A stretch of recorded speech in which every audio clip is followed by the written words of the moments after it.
Ha ha! Hello, LUNACY community. It's Jeff Ado here. Just a quick intro to the following episode. This is with my friend Evalyn, who is a person of trans experience. She used to be a he. And first of all, I just want to say, she has been a friend of mine for, I think, over 4 years now. I've only known her as a she. And in that time, she's really, been a good friend to me. She's really actually been there for me. When my father died, when she's had life struggles, I've been there for her. Literally, we've had conversations that were helpful to each other. She's a good person. I really love her. And I've never really understood the whole trans thing because I'm not. I'm so cisgendered, it's sad. And I don't make any apology for that. And also, I'm not threatened by anybody else's experience. You do you, as long as you're not hurting anybody else, I could care less, right? But in fairness, I just didn't get it. I didn't get why. And there's just a lot in the zeitgeist these days about the trans experience and whether or not they're trying to convert all of us to being trans. And these kind of things. So I said, hey, can we just have a straight conversation about this stuff so that I can understand it, and then people that I know that will be listening will also understand it. And I think you'll really enjoy what we talk about here. So much love to you. Thanks for checking it out. And enjoy the episode. I am Jeff Ado. This is Lunacy, where we discern the sacred from the insane and admit that whether we like it or not, we are all profoundly affected by the cycles of the moon. Ow!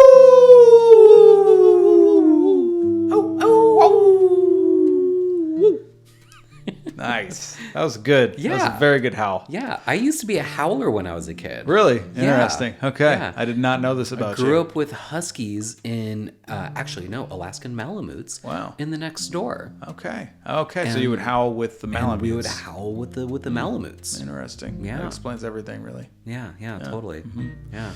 Yeah. Beautiful. Okay, my guest today is my dear friend Evalyn. They are a very good friend of mine, have been for a long time. We've done a lot of medicine work together, actually. We have done a lot of medicine work together. Over the last several years, which that medicine is ayahuasca, in case you're wondering which one I might be referring to. Yeah. We might be referring to. Oh, and hape. Yeah. But little, a little safer, the hape thing. You know what I mean? Yeah. And so we know each other really well, actually, as a result of that work. And she's a beautiful human being, very good friend of mine. Sorry, they are a beautiful human being, very good friend. I'm still getting used to the pronouns. I'm trying to figure it out. Yeah, we're gonna get into it. Pronouns can be a little tricky can be for some challenging. people. Yeah, me especially. Yeah, that's okay. You're doing great. Okay, yeah, thanks. Okay, good. But yeah, so they're a really good friend of mine, and also a person of transgender experience. And so that's what we're digging into today, to talk about some of that stuff and the things that are going on politically and how people feel about it, and really get into what it's like to be a person of transgender experience. Totally. And people got feelings about it, apparently. Yeah, they do. Which is passionate feelings. Oh my gosh, so many feelings. Yeah. I thought I had feelings about it. And then I turned on the news one day and I was like, whoa, people got feelings about it that I didn't even realize were a thing. Mm-hmm. Yeah, exactly. So welcome to Lunacy. Yeah, thank you for having me. We've been trying to have this conversation for, it feels like years. We've been talking about doing it for a long time. I think since you were first starting this podcast. And since we first became friends, we've been talking about this, and then it feels like a really appropriate time. It feels like a super appropriate time. Mm-hmm. Let's just start with a little bit of history, if you don't mind. Sure. So, I guess the place to start is how did you kind of get to where you are now in terms of your transgender experience? It's so funny because you said, let's start with a little bit of history, and how far back are we going? Are we going back to ancient Babylonian times? Yes. Or are we tell me about your grandparents' grandparents. grandparents. It's funny, somebody in my family knows of my grandparents, but I don't think that they would have given a single whiff about trans people because it just like wasn't really in their awareness. They wouldn't have really cared, I think. Yeah, probably not. Yeah, probably not. But as far as my personal story goes, it's funny. Like you ask like some scholars of trans experience, like is anybody born trans? Like do people become trans as they grow up and everything? And most of them would say something along the lines of you are born in the body with the mind that you have, right? So you have known no other experience besides your own. And so therefore, if you are a person of trans experience, then you have always been trans. And so your coming out experience can be anywhere in the spectrum of like, oh, I had a lightning bolt realization, or you've known your whole life and you've just been working up to this moment, kind of dealio. And you finally had the courage to admit it and do something about it. Totally. Now, did I have the language to say, like, when I was like 12, did I have the language to say like I'm a trans person? No, I didn't. I just knew through conversations with my friends, and then like especially in college, and even some early conversations in high school, like especially in college, I would start to kind of like pick out little like stories and little like bits of language from my friends, describing their relationships with opposite genders, their relationships with themselves. And I would always think like, that doesn't really sound like my experience. And then I remember talking with one of my really good friends back then, and we were talking about like how, she may be a little bi. And I was like, I really like women, but in like a gay way. And like, that's, wow. Yeah. And like, that's not really something that a lot of my straight guy friends would say. No. Yeah. I used to make jokes on like that. Yeah. Like, like total lesbian. I'll be like a total lesbian, bro. But right? It wasn't, I didn't really feel like a lesbian. Yeah. I, Yeah. didn't really feel like a lesbian. Exactly. I just because, felt like a man. Yeah. Because you're just a guy that likes girls, right? And yes. And I would say something like that and be like, some little piece of my brain was like, and so, as the years went by, I was in a different kind of community that we did explore a lot of gender and sexuality, and mostly like our relationship with sex. And I had this one experience where I was like, oh my God, this is what feminine orgasm feels like. And it was weird and trippy, and that's a whole different story. Okay. But that gave me Is another... it as amazing as I think it is? I feel like it's... You have no idea. Based on witnessing it. You have no idea. You can't experience it if you go down that path. Okay. Yeah. But that was like another piece of the puzzle. And then my lightning bolt moment was I was out having brunch with my ex, and our server comes over, and this person had any quality that you would ascribe to a gender. Like this person had awesome boobs and like long hair and facial hair and like a good beard and like legs, and was just like feeling themselves. And my first thought was like, oh, I can have that. Right. Okay. And most people probably wouldn't have that kind of thought, but like as soon as I thought it was like my whole life changed. Interesting. Like, yeah, I was like, I can have that for myself. I can have that for myself. I can have that for myself. I can have that for myself. And like I didn't eat or sleep for like 3 days. I like, really went to work, and my ex was like, what is happening? And then I told her, I was like, we probably need to have a conversation. And that kind of kicked off the like start of my real like genuine exploration of my relationship with my gender. Right. And I started doing a lot of reading. I started doing a lot of like talking with other friends in the queer community. And, I remember one conversation with my dear friend, and she was like, a lot of the things that you're saying are very much in line and consistent with a lot of things that my trans friends say. You might want to look into that. And so I did, and I found the same. I was like, wow, I might be trans. Okay. And that first like moment of saying like I might be trans was terrifying and like incredibly profound, but ultimately like liberating. Okay. But probably, yeah. So terrifying, if you don't mind digging in a little bit. This might sound like kind of an obvious question, but why was it terrifying? A lot of the things that we see in the news, you know, like you tell somebody that you are something that people didn't originally think that you were, and people start freaking out. You know, think about a lot of the lore that is in the queer community. You know, like it was like, oh, my parents threw me out on the street, or like, oh, my partner broke up with me, or any number of things, like absolute horror stories. And then you hear about conversion camps, and you hear about legislation that's getting pushed through Congress. Like, now I can't play sports with my friends, and like now I can't use a public bathroom. Like, all of these thoughts just kind of like crash down on you that it might actually apply to me now. Me. Yeah. You know, I just want to use a bathroom. Why is that against the law? Right. You know, I'm not going to harm anyone. Right. Yeah. But sometimes people seem to think that because another person told them something like that along the way. Yeah. So let's dig into that a little bit, because I mean, that's part of the reason I wanted to talk to you about this. I you know, there's a lot of false myths about transgender people that I think are important to dispel. Like, and I'm going to just like ask you first, like, would you wish this situation on someone else? Like, would you? No, absolutely not. So, okay. I think that they're one of the myths, dumb myths out there is like trans people are out to just make other trans people. You know what I mean? That's what they want. If there's anything that I wish on other people, is that they live in their truth. Right. Is that they live a genuine and sincere experience of their own self-expression. Beautiful. Whatever that looks like.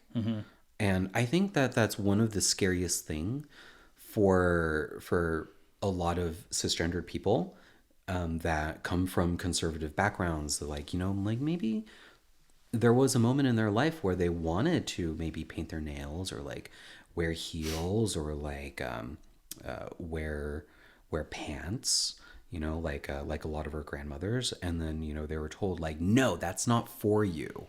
Or they were like beaten into like a certain shape that society really wanted them to espouse. And that creates like a background of fear and of like non-acceptance. Like, oh, I couldn't have this for myself. Why does this kid all of a sudden get to have that for themselves? Right? And so you start to, like a jealousy thing, it's like an envy. It's almost like a jealousy thing, but it's so much more ingrained in the person. Well, it's a prejudicial thing too. Yeah, exactly. You can't be gay. Yeah, it's like you can't queer. be gay. Yeah, so that's something. It's funny. I was chuckling because like when I was a kid, my sisters did dress me up like a girl, and I remember it distinctly. I mean, look at you now. You have long hair. I mean, come on. I'm walking down the road, you guys. Even though I'm not. You know, but anyway, right. I did actually look pretty cute as a 9-year-old in heels, sure you would. And it didn't stick. It wasn't a thing. I wasn't like, this is me. Yeah. This is me, who I am now, and I also like am a very like hetero normative person, I suppose. You know, we talked about this before. You know, gun to the head, Jason Momoa, Brad Pitt in his heyday, George Clooney, ER days. You know what I mean? All right, fine. If you're going to kill me or I have to sleep with one of those fellas, I'll do it. All right, I'll do it. But generally speaking, I tend towards women. I like the boobs and stuff. I don't know. I'm just into it. That's great. And I can't explain it. You know, I've had conversations in the past about this, and nobody who's really hetero can really explain it. You know, like women have boobs. I like them. I don't have them. You know, there's something about that. Yeah. But, you know, everybody likes boobs, really, because we all suckled from them when we were babies. They're pretty great. They're pretty beautiful. You know, I got to say, when I started growing mine, I was like, it's like kind of what I always wanted. Okay. Yeah. Yeah, interesting. It's like, I remember talking with my doctor when I was like first exploring hormone replacement therapy, HRT. And And she was like, so like, what are your goals? Like, what do you want? Like, do you want to be like a woman? Like, are you looking at surgeries? Like, what's your deal? Like, what do you want? And I was like, honestly, my first thought was like, I just want boobs. I want boobs. Yeah, I want to That look would like feel a chick. good for you. Yeah, it would feel great. It would feel good. And like now that I have them, I'm like, yeah, they feel great. I love them. Okay. See, Yeah. now that's fascinating. Yeah. So I guess myth number 2 really is like, I mean, you mentioned the bathrooms, which I don't totally get it. I think, you know, there's some idea that like trans people are going to go into a woman's bathroom or a men's bathroom and then, I don't know, you know, fondle other women. Yeah. But gross, right? Yeah. That's weird. Last time I checked, anybody that wants to go to the bathroom is like actually either just going to the bathroom or like looking to get away from everybody that's not in the bathroom at any given time. Right. Like there's a trope. It was like, okay, cool. You're at like a dinner or something, and like half the women like go to the bathroom because like they need to talk amongst the women's, right? Yeah. It's the same for the trans chicks, you Right. know? Like There's no difference. like honestly, I just want to go to the bathroom. Yeah. I really do. Because like Because you got to go because to like the bathroom. or you need a break. I'm a person. Right. I need to go use the restroom Right. for a hot second, and then I promise I'll be back. But I mean, you're really going there to rape women, right? No, what? Exactly. exactly. I think the underlying There's people fear- that are threatened by that, though, and I Totally, don't. totally. I like it's a little challenging for me to feel to get because like I have been in women's bathrooms before, Right. And they're full of stalls. yeah. So there's walls everywhere. I've been in men's bathroom. If you're a trans man, you know, you probably whatever. Who cares? Like nobody cares. Dudes don't care. Yeah, dudes Nobody's looking at each other in the thing. Right. And women can't look at each other in the thing. And so, Yeah. what do you think the fear is? A lot of the fear is actually mostly around men.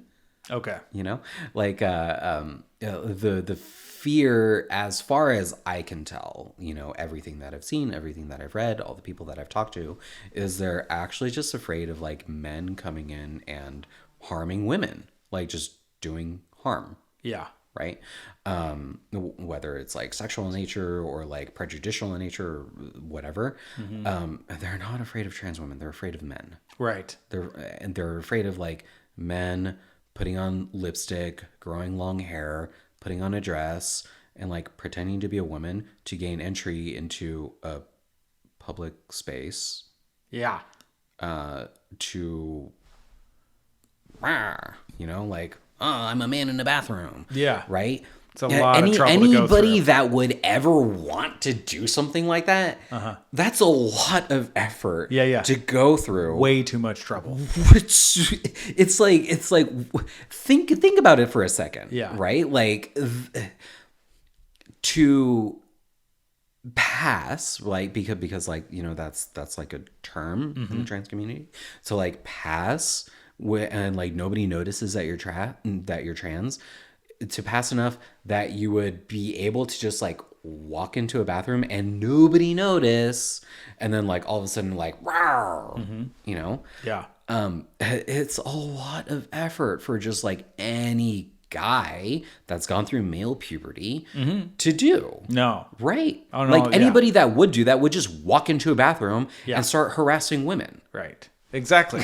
And also, why would you want to? And why would you? That's not a good place to hook up, the bathroom. No, it's a terrible Gross. place to hook up. It's going to be disgusting. God. Okay, so that's definitely something to, you know, dispel here. It's like trans women are not trying to like harass other women in the bathroom. Or other people in the bathroom. Or other people in not, general. It's not a thing. And really, who gives a shit? Yeah.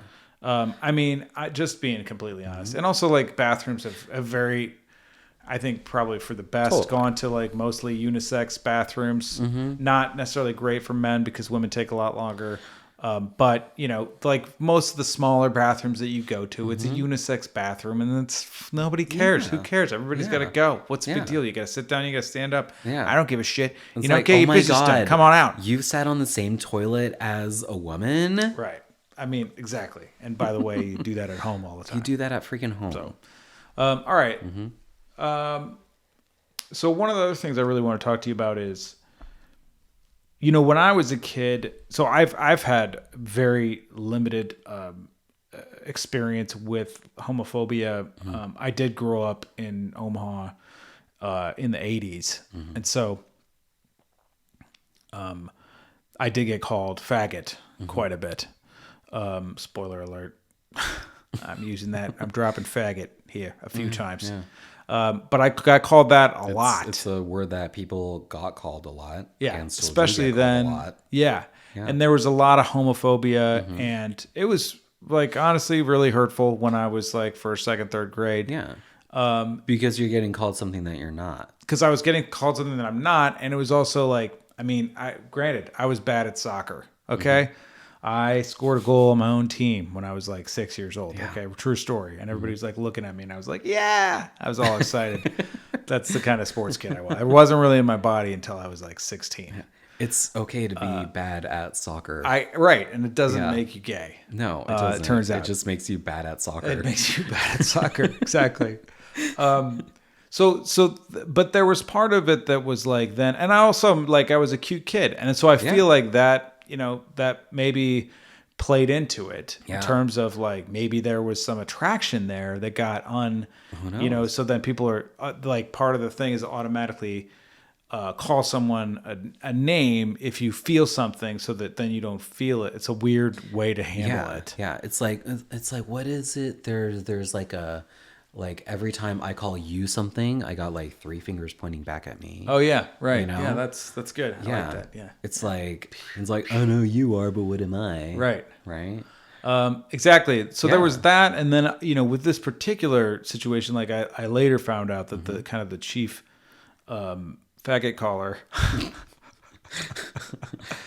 had an experience of like being. That is a terrible thing to be a chief of. It's bad. It's like a shot collar, but a fag collar. You know, gangs in the 80s.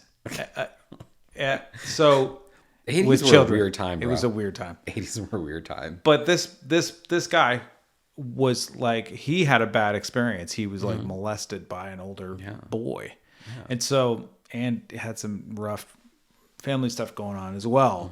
And so I'm sure that also played into it, you know, like because it was such a homophobic culture at that time, particularly in Nebraska. You know, I'm sure that played into it. And I mean, so I feel like that's almost trope now. It's a pretty tropey.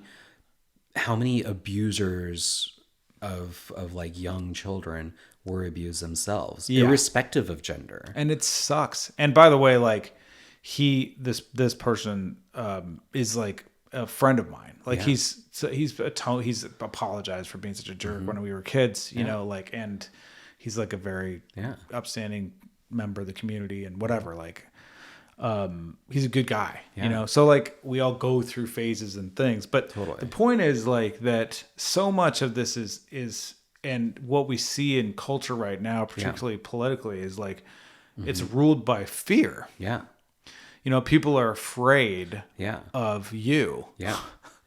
I mean, it's mind-boggling why anybody would be afraid of me. I go almost out of my way, sometimes to my own detriment, to be like as kind and friendly and like a beam of unicorn sparkles and rainbows as I can be. And it's funny, people say like oh, transphobia, I'm not afraid of trans people, and it's like, well, there might be a little part of you that is, right? But like, why is that? Like, are you afraid that trans people are going to hurt you?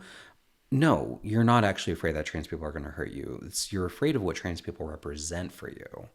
And it's that ability to step into a full creative expression of their authentic self. Yeah. Right? It's like, you know, I think a lot of times of people in my life that are prejudiced against like who I am now and who I was then, and they're more attached to who I was then and their idea of that person as opposed to like who I am now in their life, right? And the only thing that I can think of is there was a time in their life where they wanted to express themselves in a beautiful, authentic, gorgeous, sparkly, unicorny way, and they were told they can't have that. And now all of a sudden they see all these kids literally like walking down the street, expressing themselves in any way that they want, loving the people that they want.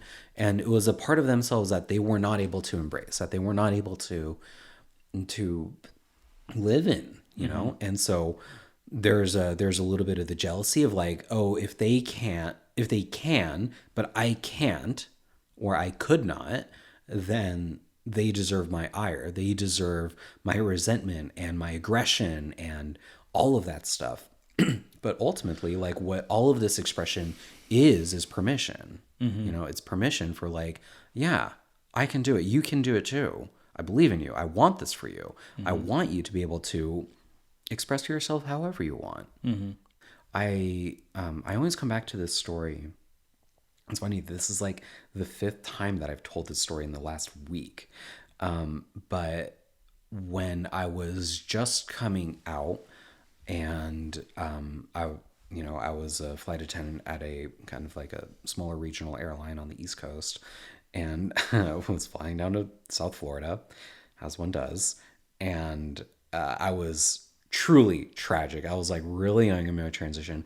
I was just learning how to put on makeup on my face. I had absolutely terrible heels. I literally felt like just a dude in a dress, just like a man in a dress.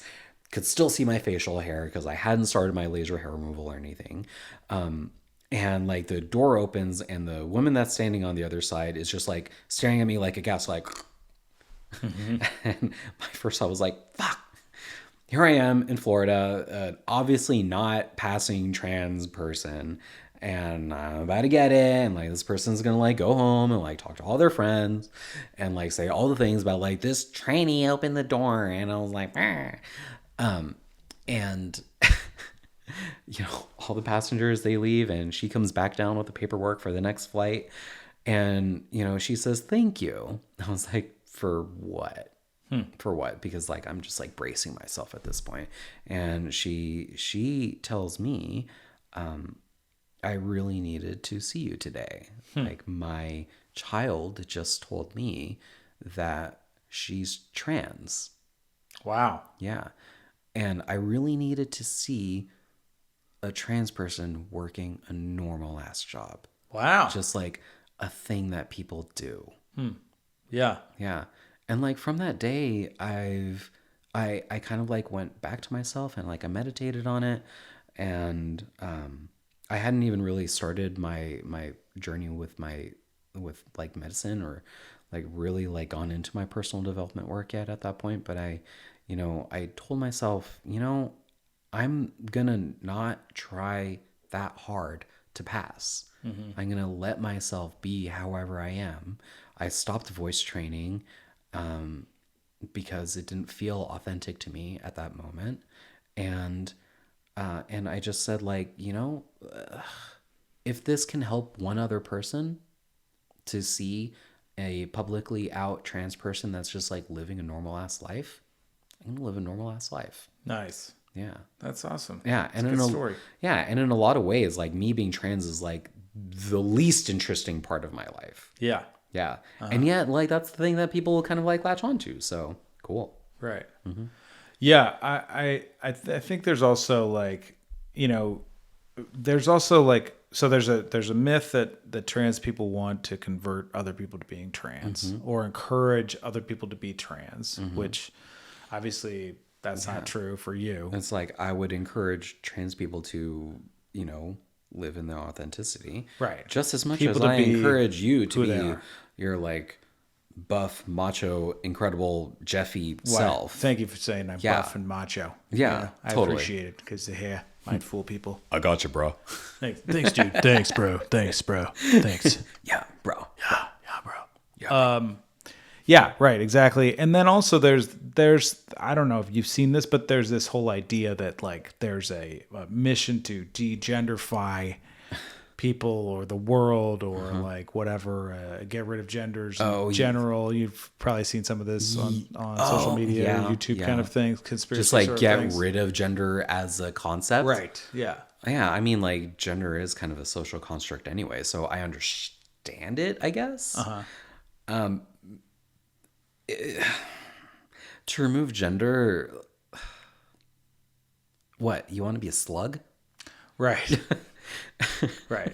Exactly. I think that that's kind of funny. I think what people are actually looking for is to remove the stigma around playing with their gender and how they relate to it. Right. You know? Right. And also, I think people feel uncomfortable about that, and they don't feel like you should question your gender. Yeah. I mean, the president of the United States has said, like, there's only one gender, or there's only two genders. There is only one gender. Sorry, imagine if there was only one gender. That would be so weird. Everybody would just be like, I am a genderless person. So the president said, going back to what the president said, as far as I know, as far as I can recall, there's only two genders. There's only two genders. Yeah. I don't have a good Trump impression quite yet. There's only two genders. Do you want to have? That's it. I do actually want to have a good Trump impression. To be clear, there's only two genders. Let's get rid of all this nonsense. Sure. And we're going to get rid of all the pronouns. We're getting rid of all pronouns. So let's start with the genders thing. There's only two genders. What do you make of that? So there's anatomy, right?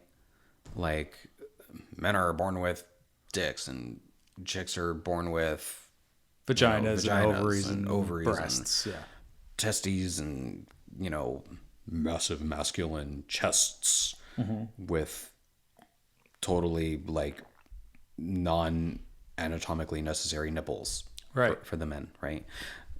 Oh, I like mine, but right. If you're going with like the complete anatomical, like scientific approach, like sure, every man is trans because every person, every fetus starts as female, right? No, and then I did not know later, some of them develop male characteristics or characteristics that are typically ascribed to the masculine side of our species, right?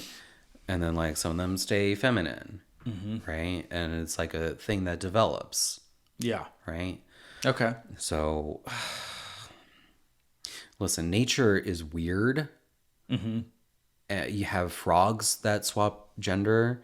You have lions that swap gender. Not saying that like, it's like, oh, I'm a lion and I can swap genders and stuff. No, like what we can observe in nature is that gender is not as cut and dry as the things that you have in your pants. Like what is the thing that separates you from a chimpanzee? I mean, really not much. Right. If you ask any of my friends, I love to climb trees. I fought a lot. Right. Right. Very chimp-like. Cool. Great. But we can observe like homosexual tendencies. We can observe like some like gender swapping tendencies as well. And in chimpanzees. I did know the gay thing. I don't know the gender swapping thing. I mean, I've seen gay dogs and stuff. So. Totally. Yeah. You can see like gay penguins for whatever. What we can observe in nature is that like gender doesn't really matter. Like the species will continue to survive. It's like, why do penguins choose homosexual coupling, mating, right? Yeah. I don't know. They probably don't either. They're just like, this they is what I'm doing. They don't really care. Yeah. And there's no other penguins that are like, look at the gay penguin. Exactly. Exactly. And by the way, people don't do that either. They don't ostracize the gay penguins, as far as I know. I haven't heard of that.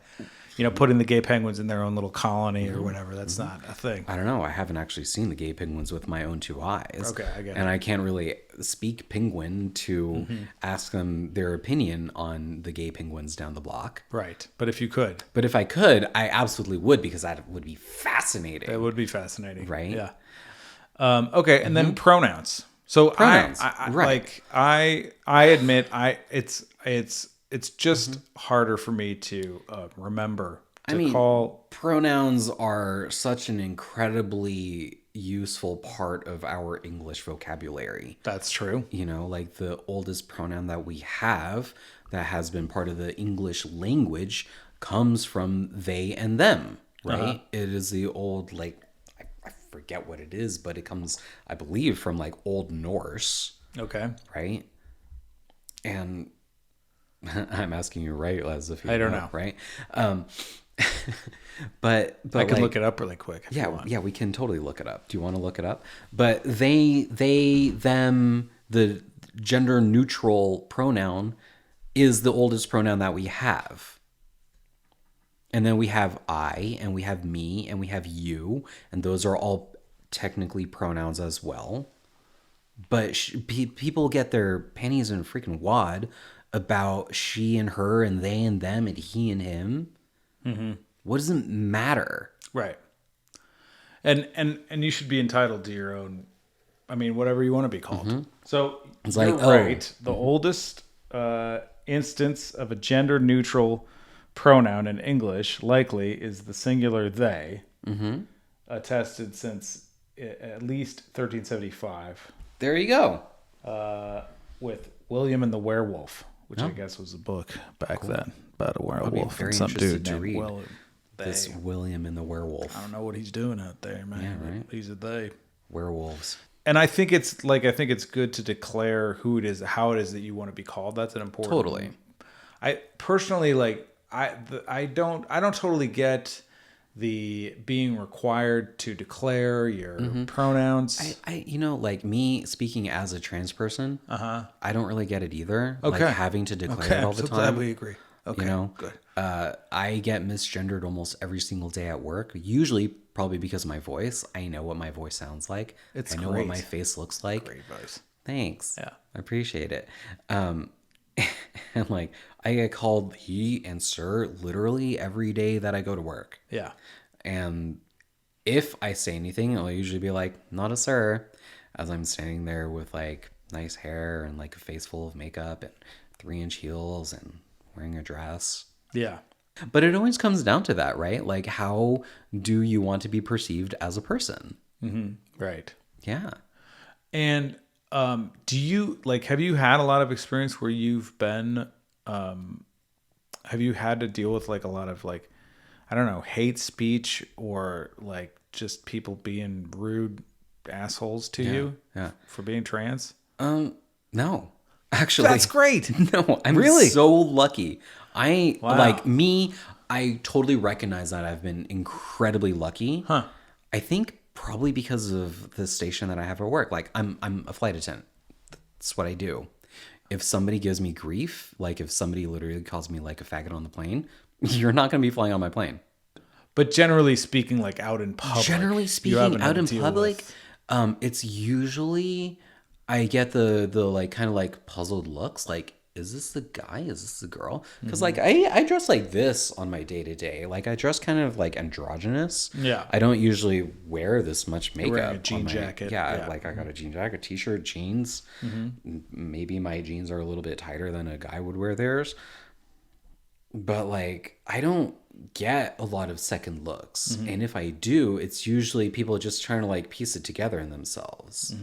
And then the people that like do the double take or the triple take or the quadruple take, it's people that are like getting their mind blown. Like, oh, this is my first trans person. And like, it's literally just a person that's filling up their car with gas. Right. Yeah. Yeah.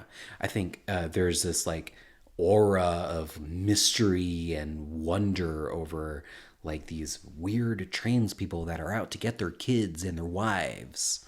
Right. Right. Yes, and like there is that. Yeah, and it's like, nah, bro, I'm just trying to fill up my car with gas and go. Yeah. Have fun with your kids. Yeah, it's like, I wish you nothing but the best with your kids and your wife. Right. Lunacy is brought to you by Danger Coffee. Danger. Sounds like a terrible name. Does that mean it's dangerous? No, bucko. That makes you dangerous, Rock. So dang good for you. Instant samurai, yeah, like steroids for Arnold. But with antioxidants, girl.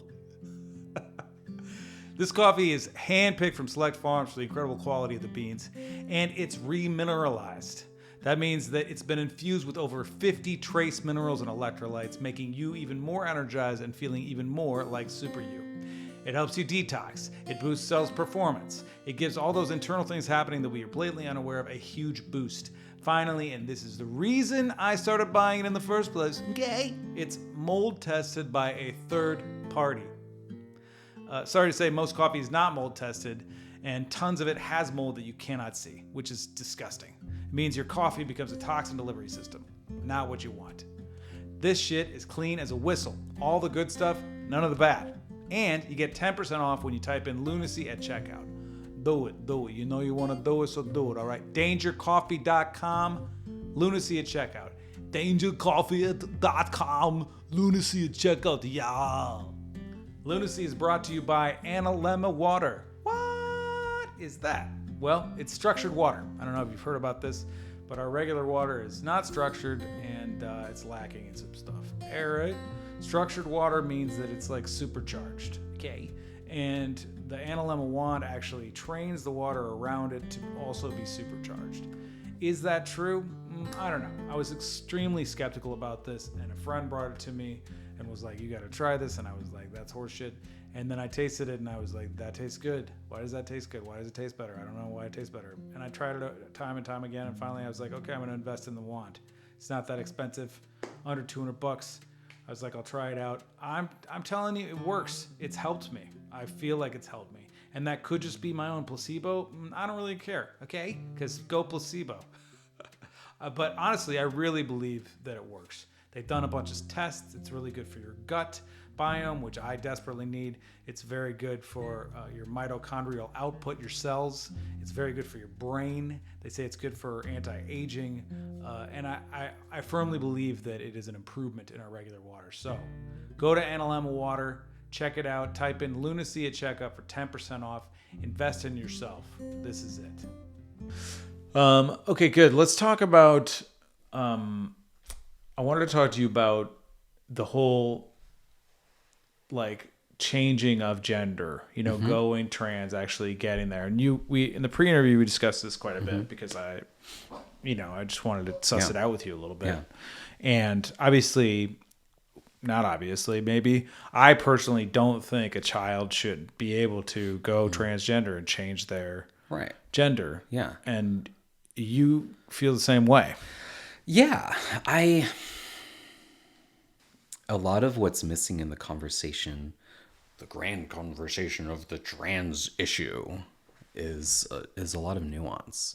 We forget that people are people, and parents are people, and kids are people, and trans people are people, and doctors are people, and teachers are people, and politicians are people, and legislators are people, and lawyers are people. We forget that people are first and foremost people. Especially kids that are learning how to be people, and when they get to the age where they start to individuate and make choices for themselves and try to figure out well, who am I? What is happening? And they're starting puberty. Yeah And then they look at themselves in the mirror and they're met with a person that they don't recognize, or if they do recognize, this person is now changing. And I think most people that have gone through puberty would probably agree. It's some of these changes are weird. I'm smelly and hairy, and things are changing, and I don't always like all the changes. Yeah. I remember my experience going through my puberty, and I was at first excited because I was looking a little bit more like my brother. My brother had a lot of hair. And then eventually I was I don't actually like all of this hair. I really don't.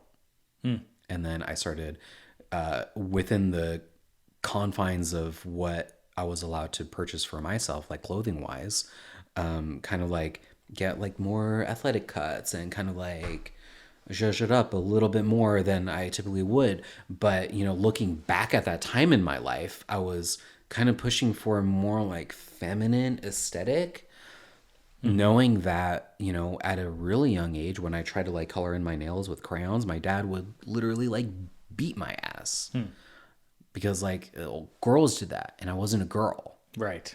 You know? And I think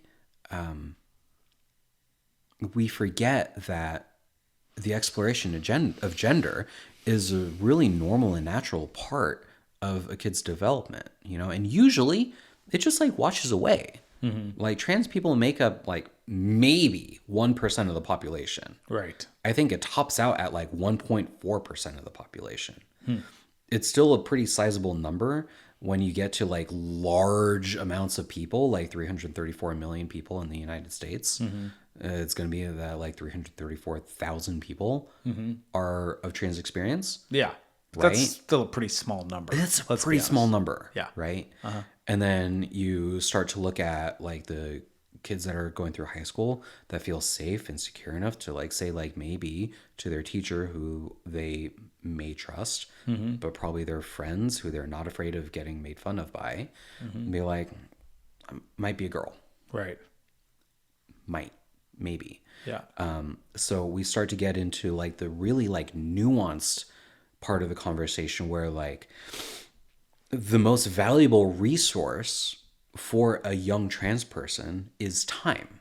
You know, like you're gonna get more mileage out of transition hormones, like the medication that we use to like jumpstart an opposite gender puberty.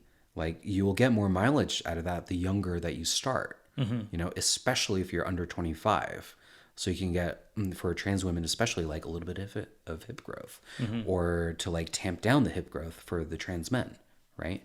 But that's also balanced by like, teenagers are crazy. Right. Teenager, like, it comes with the territory. Every teenager makes regrettable decisions. That, and also like being a teenager is super challenging. Yeah. It's like being a human being at that age is really hard. And so then obviously, you know, and it's not, at least for me anyway, it wasn't all fucking rainbows. Like I was not happy as a teenager. You know, you're going through puberty as a man, you want to fuck everything like all the time. You know, like you're just going through these feelings that aren't really well explained in our current educational model, etc. And you don't really know what you want out of life or who to be, and you're experiencing all kinds of social awkwardness, and then you know, and then here's another option where you could say, oh, you know what, I'm a girl, I'm a trans person, and then you would get a lot of attention out of that potentially, and you might feel like here's the thing, that's what's going to make me happy if I decide that I'm a different gender, and people now are giving me the attention that I was missing before, and the love that I was missing before, which that could be crazy, maybe. So I mean, I think, and what we were talking about, and what I think is true is like, okay, maybe if the person's really adamant about it and they really like you suss it out, you really dig deep. Hey, is this really your thing? Or are you just trying to get attention? Like, and it's okay if you're just trying to get attention because it sucks to be a teenager. Is this really your thing? Then you're saying maybe consider puberty blockers, but don't give them the surgery until after they're 18 at least. I mean, like here's like the real. I can't think of any doctors or instances of any child receiving surgery, like gender reassignment surgery, under the age of consent. You know, everything that I've read, everything that I've heard, everything that I've studied leads me to believe that there are no doctors that will perform surgeries on kids. You know, life-changing surgeries, hard surgeries. The first time that this surgery was conducted, I think in like the Netherlands or like Germany or somewhere, the person died. Oh, wow. Yeah. And this was ages ago, like decades ago. And like, thankfully now modern science, like we have like good surgeons that can do it. And say what you will about people that do receive these surgeries, about like, their rate of regret versus their happiness and like everything. The amount of regret that people experience and the amount of people that detransition is usually due to lack of support from their community, from their parents, from their friends. When everybody when these kids start to like feel accepted and they feel that like, okay, I feel better inside, but everybody around me is meeting me with hate and disgust and just like resistance to everything that I'm trying to be and express within myself. That is where suicidality comes from. That is where the depression sets in, and that's where the angst and the detransitioning comes from. Because like if nobody is going to be happy, my happiness is not worth it. If I'm breaking my family over it, I might as well just go back to how it was might before as well go back and get rid of all the dirty looks and the people who don't understand. And like I can't get rid of my family and I can't get rid of my friends. Exactly. And like I might as well just switch back. Which I don't know what the percentage is of people that detransition, but I imagine it's pretty small. It's something like 10%. Okay, if that. If right.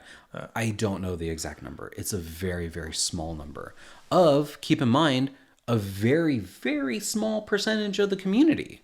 It's somewhere 1 to 8%. 1 to 8%. Yeah. So less than 10%. Depending on how it's less than 10% of people. Wow. So keep in mind, this is like already 1% of the population. You are 0.6% of the population in the United States. Wow. So amazing. 1% of the 0.6%, 1 to 8% of those people that then change their mind. Yeah. And the vast majority of that 1 to 8% of that population detransitions because of societal pressure. Right. And also, so now we're talking about it's 0.6% of the people in the US. So that's like what, 200 grand or something? Like of if that of humans. Yeah. I like what I think is really missing. Like I mean, listen, I like you, I wouldn't wish the trans conundrum on anybody because I feel like what you have had to deal with and what people who are going through that, like I have a very good friend who has a son now. It was a daughter before. Now it's a son. And like I imagine his journey, or however you say it, right? Their journey. I imagine their journey of deciding to do that, making that choice. Side note, isn't they, them a little bit easier? It is actually way easier in the scenario. You know what? You win in the pronoun wars with me and the transgender thing. I got him. All right? You got me. Big time. Good job. Good job. Cheers. All right. I get it. I get the they, them thing. All right. I get it. I'm a convert. And I'm glad it's not everybody. You know what I mean? You can call me he, she, or him, her, or no, just he, him is me. That's my thing. Or they, them. I mean, you could call me they if I was with someone else. But you like the he, him. You like the he, I like the he, the him. The they, them. I don't know. Look, if you and I together, people see us, they could say, look at them. Because guess what? Then we're them. You know what I mean? But if I'm by myself and you're calling me them, like I'm not going to get upset about it. I'm not going to get mad at me. I could say, hey, I'm a he, him. Yeah. I'm not going to do that because why would I do that? I don't give a shit, really. Yeah. But, generally speaking, you can call me he, him, Cool. Or he, she. Yeah. Or thank you for sharing your pronouns with me. Yeah, you're welcome. Yeah. Anyways, you're talking about your friend's my friend's son. Mm-hmm.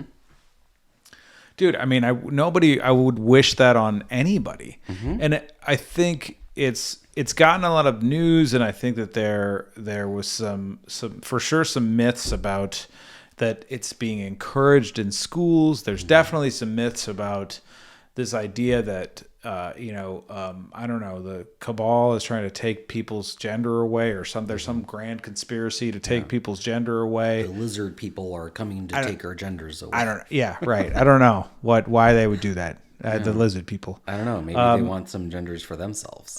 Maybe that's what it is. I'm jealous of their ability to regrow tails and things. Me too. So Me too. whatever. But really, there's some ideas about that just seem really patently absurd. And also, like, there have been queer people, gay people, people who identify in different ways since the dawn of man. Yeah. In a lot of indigenous traditions, folks who were gay or identified that way or identified differently ended up being like shamans or medicine people in the community. And there wasn't, in those tribal cultures, there wasn't a huge stigma against them. They were considered sacred, So, I mean, you think of the Hijra people in India. You think of the no, I don't know who you're talking about. Explain. Hijra? Yeah. Third gender. It's a word for third gender. You have Hijra, you have the Mahu in the Hawaiian Islands. You have ancient Babylonian myths of a non-binary person going to save their fertility goddess out of the underworld because she made a mistake. Okay, so it says, while recognition of gender outside male and female has only recently been discussed in Western societies, in Hindu society, people of non-binary... Now, say it with me. In Hindu... Non-binary. Oh, that's what it is. I can't say non-binary? Is that really... I can. I just What do you have against non-binary people? I don't have anything against it. You know that's how I actually I know identify, that's right? who you listen to them. Listen, they. listen. All right, listen to me, they. I was born and raised in California. My pronouns are dude and bruh. Dude and bruh. Dude and Well, bruh. I'm glad it's bruh. Not bro. Let me read bruh. it again. All right, you're interrupting. Read it again. Now you're interrupting. All right. In Hindu society, people of non-binary... oh, God, I did it again. While recognition of gender outside male and female has only recently been discovered... Sorry. When recognition of genders outside male and female... I'm going to do this right. Thank God for editing. While recognition of genders outside male and female has only recently been discussed in Western societies, in Hindu society, people of non-binary gender expression have played important roles for over 2,000 years. Yeah. 2,000 Thank you for years. mirroring my hand Wow. gestures. You're welcome. That was very helpful for me. Really helped me to tune in. A little bit of that body doubling, Yeah, I like it. Yeah. Yeah, so 2,000 years. Yeah, 2,000 years. The Hindus have been that's like, a long time to whatever. recognize third genders. Yeah, right. Right? Non-binary people, Yeah. And like, in the Native American communities, we have the two-spirit folks. In the Hawaiian cultures, we have the Mahu, which is a combination of both genders. Right. There's some Umbanda characters that go both genders or change genders. That's the story with my very, very fresh tattoo. Yes, it's all shiny because I got some. Do you want to show it off? Seconds. It's kind of hard to. I don't want you to hurt yourself. Yeah. But it is a rainbow feathered serpent. Recognizing like 3 layers of stuff that I've been going through. But one of the layers of the rainbow serpent in Umbanda is known as Oshomare, spends half the year male, half the year female, is recognized as both genders or switching between the genders. I wonder which half he's happier in. Really good question. Yeah. Really Anyway, good sorry. question. Jokes. Go ahead. Yeah, she, he. She, man, Maybe not both have the necessarily a advantages. they. Is half the year he, is half the year she. Right. Yeah, Yes. yeah. But the teaching is that of acceptance, right? Yes. Like they are the rainbow serpent, Right. recognizing that the rainbow accepts all things. Right. And it's sometimes really hard to accept the people that don't accept us, Yes. but that's the teaching. Right. And I think, I mean, look, for me anyway, I think that there is a lot of relics of, there's some relics of, men are better than women kind of implicit in the fear of transgender people. So I guess gender bias, I don't know, whatever you call that. There's some of that bullshit still up in the junk of human beings that have them be even more scared about this concept of being trans, because there hasn't been full acceptance of the equality of genders. I don't mean like, and by the way, I'm not saying like one's better than the other. I'm saying equality, like they're equal. In fact, without one, you wouldn't have the other. Like women can give birth and are prepared to give birth once a month, every month until menopause hits. Well, that's really, truly incredible. They're ready to welcome another human being into their womb and help create that, like that's miraculous. Men can, break things and build things. And I don't know, we could be strong, like we can do things and hunt, whatever we do. But without one, the other one doesn't work. And without one, the other doesn't exist on all fronts. So why is there this concept that one is better than the other? It just seems like that's part of the issue, is that we haven't, as a society, fully just been like, whatever, who cares? Doesn't matter if you're male or female. We're all honestly, we're all in this together. And it doesn't matter if you're non-binary. Who cares? Like, you're not out to hurt people. There's nothing evil about you because you're a person of trans experience. Yeah. It's like, maybe I'm dangerous for your limiting self-beliefs. Right. I'm sorry? Yeah. That I'm challenging your sense of self? Right. And honestly, like, nobody gave a shit. Nobody gave a shit before these like last like 20 odd years of political discourse. Nobody cared about the non-binary thing, about the trans thing. Like, yes, we have the history, like trans women threw the first brick at Stonewall, all that stuff. And like, by the way, that's been removed from the National Park Service website, Oh, Trump did that? Yeah. Yeah. Amazing. Just like, control. But like nobody cared until the election cycle.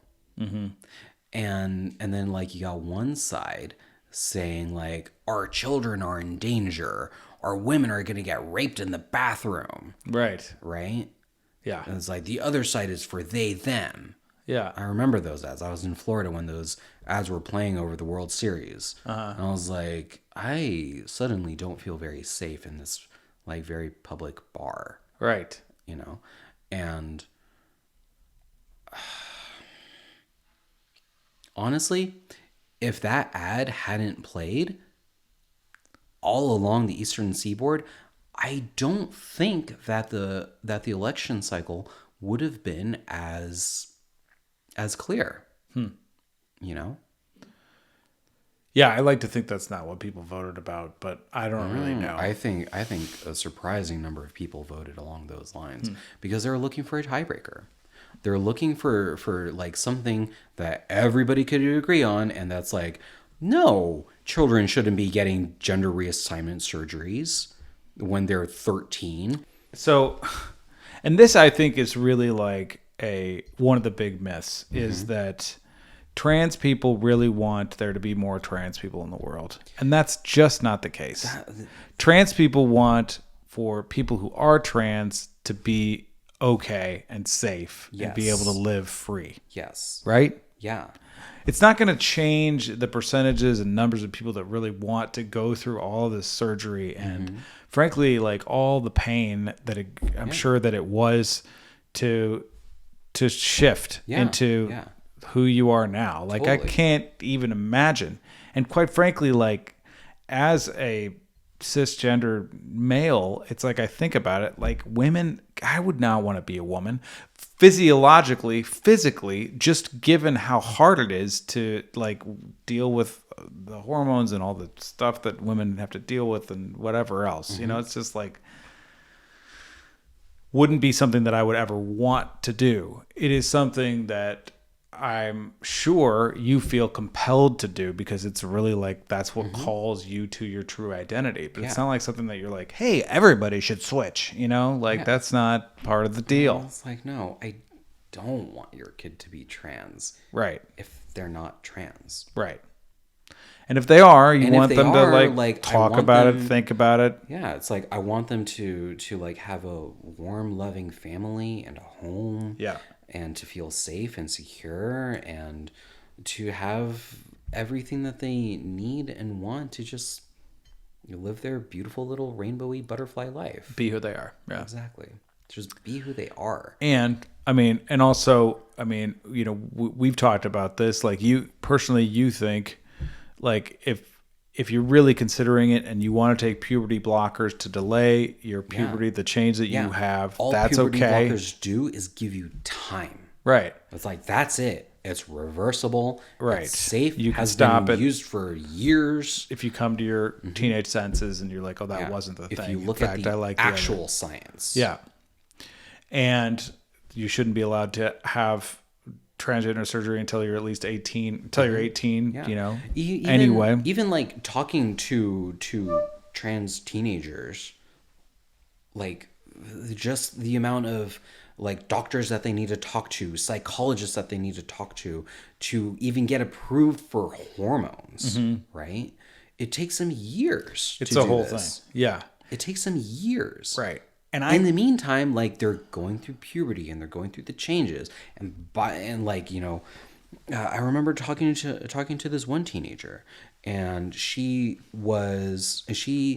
had tracked the timeline of when she first started, publicly identifying as trans to when she was actually approved to start medication. Not even getting the medication yet. Start medication was the whole 4 years of high school. Oh, wow. Yeah. Okay. In California, in San Francisco. Yeah. One of the easiest places to get this stuff. Right. Uh-huh. And it still took her 4 years. Uh-huh. Her whole high school career. Yeah. That she was going through masculine puberty, that like all these things were happening. And like, she was so happy that she finally had access and she was finally able to start. Yeah. Wasn't even thinking about surgeries. Wasn't even thinking about anything else. But do you know who did have access to labiaplasties and breast implants and nose jobs and everything? No, I don't. The cisgender girls. They can get what kind of surgeries? Labiaplasty? Like breast implants, nose jobs, like any like any like gender affirming care has first and foremost always been for the cisgender folks. Cisgender, and mostly cisgender females, because they're the ones males. that. Well, I guess that's true. And males, guys get nose jobs. Look at pictures of Elon Musk today versus 20 years ago. Oh yeah, he did something with his jawline or something. He did something with his jawline. He did something with his hairline. Right. Yeah. So he's taking testosterone. Oh yeah. Well, yeah. I don't do that. No home. You don't hormones need for this to, guy. bro. I just don't want to have need sex to. more. So I'm happy. Let it go down, people. All right. Let it just let it drop. Let the testosterone drop. It's all like right. You don't want, I don't care you don't always about want it. to be like an 18-year-old like horn dog. No, you don't want to fucking be. Nobody wants to be that horny. Nobody wants to be that horny. All right. Some people do. You want to get muscles? Go to the gym. All right. Work out. Lift weights. All right. You don't need to fucking pump your testosterone in your balls, for God's sake, for the rest of your life. No, that's the other thing. I don't want to be tied to something that I have to do. And I have plenty of friends. And by the way, I love you, everyone who does whatever you want. That's kind of the whole point of the podcast. Yeah. Do what you want. Okay. Yeah. And then don't do what you don't want, and don't try to convince somebody else to do what you want because you want it. Yeah. It's like there is no secret agenda for the trans people to get more trans people to be trans. That's not a thing. That's not a thing that you would wish on anybody. Yeah. It's a real challenge. Yeah. It's like saying like back in like the 1920s or whatever, when like all the left-handed people were suddenly allowed to be left-handed because reasons. Right. Yeah. It's like all of a sudden the news was like, everybody's left-handed now. It's like, no, it's like the general left-handed population was just regulating back to normal numbers. Right. Right? Yeah, they've been allowed. They were allowed to be left in instead of. And it's like the same when anti-sodomy laws were like getting repealed and unenforceable. That like all of a sudden everybody's gay. No, no, they were always doing it. They were always doing it. Especially Edgar Hoover, Edgar Hoover. Hey, but anyway, you didn't hear it here, folks. So weird that he was prosecuting people for being homosexuals. Anyway, that's another story. But anyways, it's just the population that's how we are. Normalizing back to normal levels. Yeah, this is how it goes. Yeah. It's what happens when 0.6% of the population is trans. That's a real small amount. Yeah. And let them be trans. Yeah. And also, like... Cool. It might rise to, like, 0.7 or 0.8. It probably won't rise. It'll probably stay in the same vicinity. Yeah. Maybe it'll increase because people have more access to it, but I don't know. I doubt it. And I think the other side of it is, like, when you think about even the crazy teenager thing, which like for a long time I have thought that. I've thought like, oh, it makes sense to me that a crazy kid might just be like, I feel so ostracized that I'm just going to choose to be a different gender. Totally. And go down that road. But all of the things that you have to do in order to get there, all of the conversations that you have to have that are not with your friends and peers that might be giving you positive attention. Risking they're with your relationship doctors, with your parents. Yeah, right. And therapists, all these other people that are like, really, are you sure you want to do this? Are you sure? Yeah. Like you have to go through so many hoops over so many hurdles but like really, to get how would there. you feel when you look in the mirror? Yeah, like it's not something that you would ever really want to do, and if you're really that committed to it, you know, you must. That must be your truth. Yeah, that's your truth.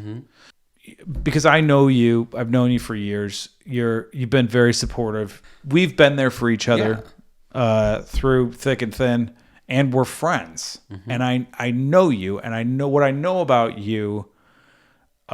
Is that you're a very kind human being, somebody that's very caring. Like you are trans, but that doesn't define you.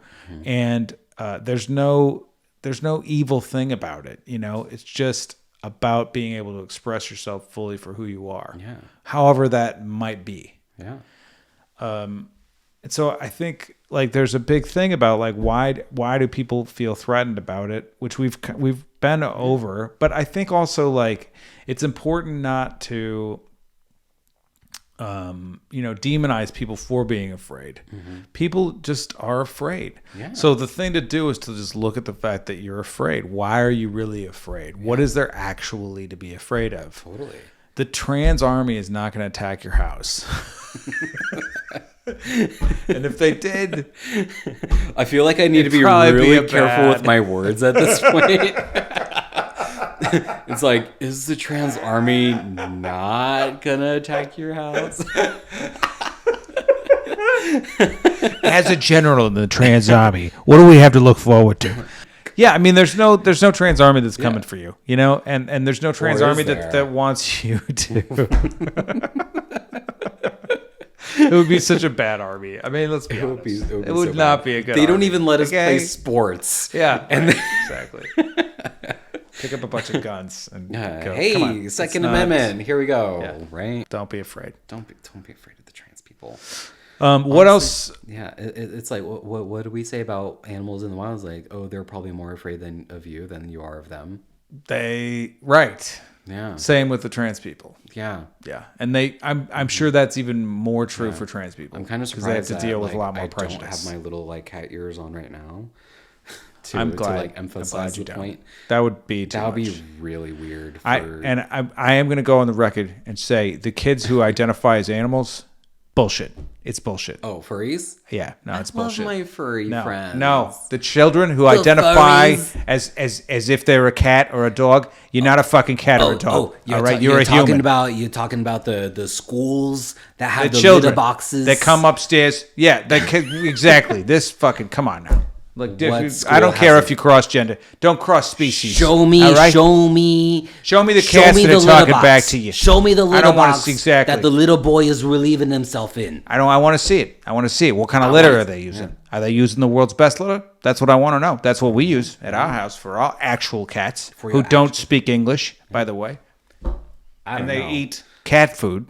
I don't know. Monkey seems pretty smart and like up to date on his English. One of our cats is named Monkey, and he is actually a super cat. So, but anyway. Yeah. Anyway, like there's nothing to fear, and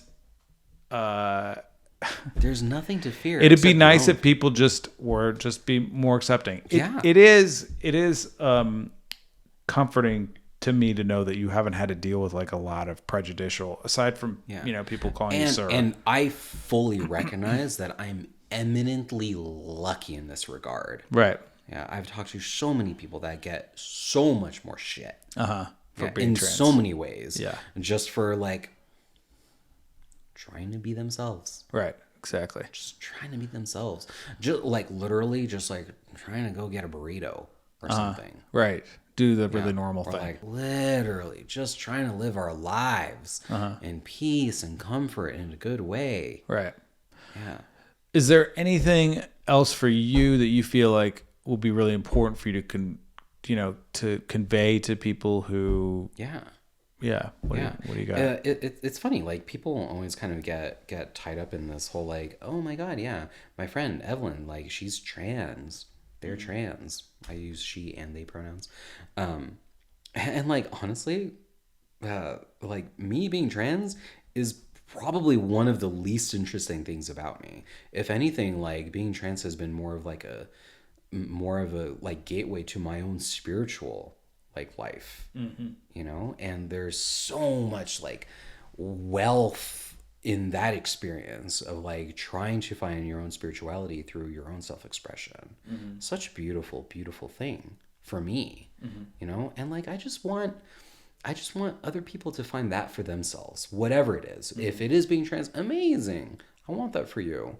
If it's just being like the best like man you can be, like you can speak about men's work, super important to me. Yeah, super important to you, and has been being a man. Incredibly beneficial for like you and your friends and your wife. Yeah, and Monkey. And Monkey. Yeah, I also think women's work is incredibly important. Women's work and sisterhood is super important. Yeah, and I think it's also really important for gay people to come together in whatever capacity that looks like. I know that's been super helpful for my gay friends. Yeah, is to have like a bunch of buddies that are also gay and they can talk about it and deal with it and whatever else. All those things. So, right. I mean, I think, and for sure it's also important for trans people to be amongst trans people when it's appropriate to deal with the issues that they have about being trans. Like we've all got our things, no matter how it is that you slice your carrot, so to speak. Yeah. I like that I just said that. I've never said it before. No matter how you slice your carrot. You know what I mean? You got your things. No matter how you slice your carrot, you're still getting cake. You're still getting carrot cake. All right. And it's probably gluten-free. Yeah. In my house anyway. Delicious. We love it. Delicious gluten-free carrot cake that you sliced yourself. I asked this of all my podcast guests, Evalyn. Yes. For you. For me. What is sacred and what is insane? Love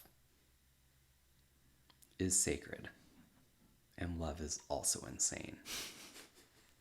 That's great. Yeah. Nice. Yeah. Good answer. Thanks. Yeah. Beautiful. Yeah. The last thing is I really want to acknowledge you. I really want to acknowledge the journey that you've taken to be who you are, to have the freedom to be who you are. I really want to acknowledge all the challenges that you faced to get here today. I really want to also acknowledge that like you're a really good person. You're a good friend of mine. You're somebody I really know I can count on. You're somebody I really care about and I love.